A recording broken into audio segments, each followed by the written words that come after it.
Blackstone के मुताबिक parliament can do everything except what is naturally impossible. Dicey के according parliament can make or unmake any law and no court or body can question it. And according to sir Edward Coke, parliament possesses a power which is transcendent and absolute, यानी ऐसी fixed authority जो किसी fixed boundary में lock नहीं की जा सकती। जब हम एब्सोल्यूट पावर, सुप्रीम अथॉरिटी और अनलिमिटेड लेजिस्लेटिव कंट्रोल जैसी टर्म्स सुनते हैं तो हमारे माइंड में कुछ क्वेश्चंस अराइज होते हैं, जैसे पार्लियामेंट्री सॉवरेनिटी क्या होती है? क्या वाकई यूके में पार्लियामेंट इतनी सुप्रीम है that it can do anything accept what is naturally impossible? और क्या पार्लियामेंट के पावर पर भी कुछ लिमिटेशंस एग्जिस्ट करती हैं या ये कम्प्लीटली अनलिमिटेड होती है? इन्हीं क्वेश्चंस की चेन को फॉलो करते हुए आज के इस लेक्चर में हम इन तमाम एस्पेक्ट्स को अंडरस्टैंड करने वाले हैं। Hey there everyone, it's Legal Exploration. So firstly, let's understand what is parliamentary sovereignty. Parliamentary sovereignty या supremacy का सिंपल मतलब ये है कि British parliament is the supreme law making authority of the state. It doesn't means कि parliament सिर्फ laws बनाती है। इट मीन्स कि पार्लियामेंट के बनाए हुए लॉज को कोई कोर्ट, कोई अथॉरिटी और कोई इंस्टीट्यूशन चैलेंज नहीं कर सकता। ये डॉक्ट्राइन ब्रिटिश कॉन्स्टिट्यूशन का मोस्ट डोमिनेंट फीचर है और ये कंसेप्ट ग्रेजुअली डेवलप हुआ, specially after the glorious revolution 1688 और फिर टाइम के साथ स्ट्रेंथन होता रहा through bill of Rights 1689, act of Settlement 1701 and so on. Parliamentary sovereignty simply means कि parliament can make or unmake any law और कोई भी पर्सन या बॉडी पार्लियामेंट के लॉ को ओवरराइड नहीं कर सकती। एवी डाइसी के वर्ड्स में parliament has the right to make or unmake any law, whatever, and no court or authority can question it. So we have understood what the parliamentary sovereignty means. Now let's see the composition of British Parliament. British Parliament को अक्सर King in Parliament भी कहा जाता है because it consists of three components. Firstly, the monarch, यानी king या queen. अक्सर इस इंस्टीट्यूशन को हम क्राउन के नाम से भी रेफर करते हैं। Secondly, the House of Commons and thirdly, the House of Lords. As we all know, Britain में मोनार्की भी एग्जिस्ट करती है। In fact British constitutional system monarchy और डेमोक्रेसी का एक यूनिक कम्बिनेशन है और ब्रिटिश पार्लियामेंट दुनिया की उन चंद पार्लियामेंट्स में से एक है जहां मोनार्क यानी किंग या क्वीन फॉर्मली पार्लियामेंट का पार्ट होते हैं। इसीलिए जब हम ब्रिटिश पार्लियामेंट की कंपोजिशन डिस्कस करते हैं तो हम सिर्फ इलेक्टेड रिप्रेजेंटेटिव्स की बात नहीं कर रहे होते, बल्कि हम क्राउन को भी उसमें इंक्लूड करते हैं। लेकिन practically real power House of Commons के पास होती है because it is the elected body. The doctrine of parliamentary sovereignty has some basic principles. Let's see what they are. सबसे पहला प्रिंसिपल ये है कि parliament can make or unmake any law.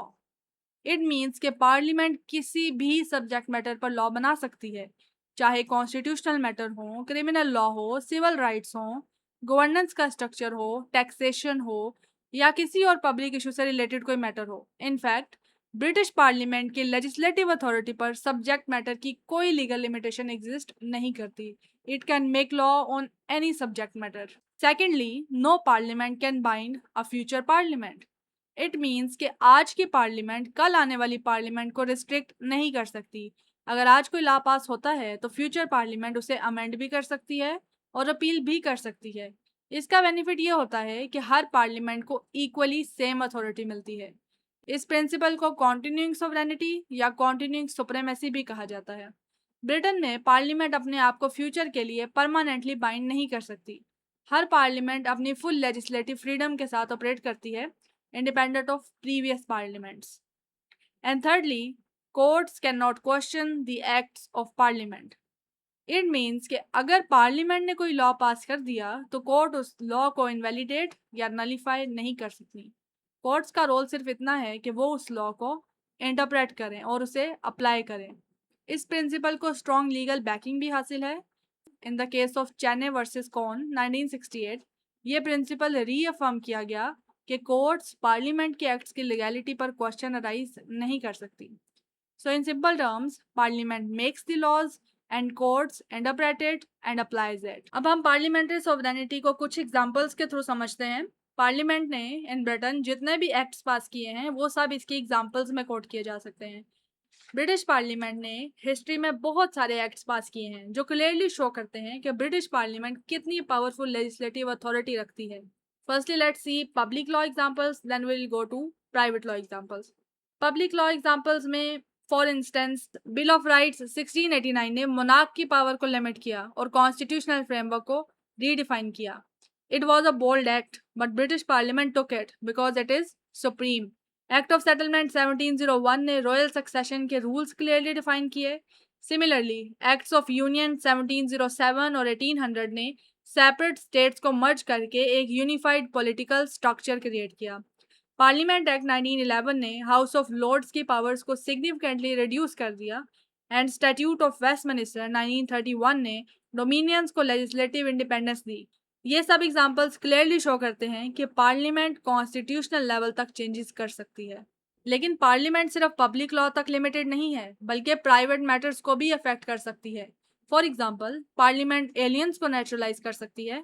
Alien mean someone who lives out of the country और किसी minor को legally adult declare कर सकती है.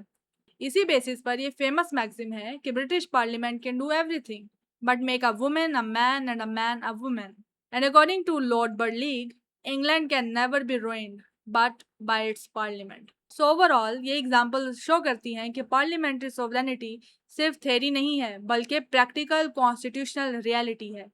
सो अब तक हमने देखा कि पार्लियामेंट इज लीगली सुप्रीम और वो हर लॉ बना सकती है, उसमें अमेंडमेंट्स कर सकती है और उसे रिपील भी कर सकती है. But there exist some limitations on the sovereignty of the British parliament. To understand this properly हम इसको दो पार्ट्स में डिवाइड करते हैं. Firstly we will discuss the alleged limitations and secondly we will discuss the actual limitations. Alleged limitations वो limitations होती हैं जो स्कॉलर्स या थेरिस्ट प्रपोज करते हैं लेकिन स्ट्रिक्टली लीगल सेंस में ये इन्फोर्सेबल नहीं होती.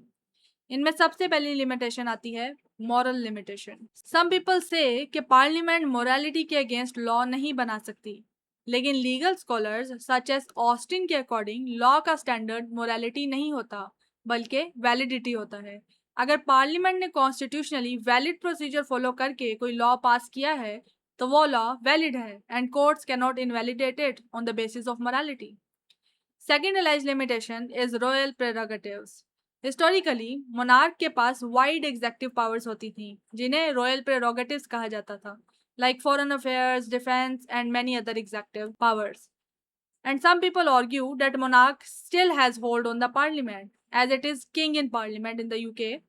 लेकिन मॉडर्न कॉन्स्टिट्यूशनल सिस्टम में ये पावर्स पार्लियामेंट और एग्जेक्टिव फ्रेमवर्क में अब्जॉर्ब हो चुकी हैं. इस कंसेप्ट को कभी कभी अलेज लिमिटेशन के तौर पर मेंशन किया जाता है बिकॉज पहले ये एक सेपरेट सोर्स ऑफ अथॉरिटी समझा जाता है. इसीलिए आज के टाइम में रॉयल प्रेरोगेटिव्स पार्लियामेंट्री सोवरेनिटी पर कोई इंडिपेंडेंट लिमिटेशन नहीं रखते. So we have understood that there are some alleged theoretical limitations on the sovereignty of British parliament.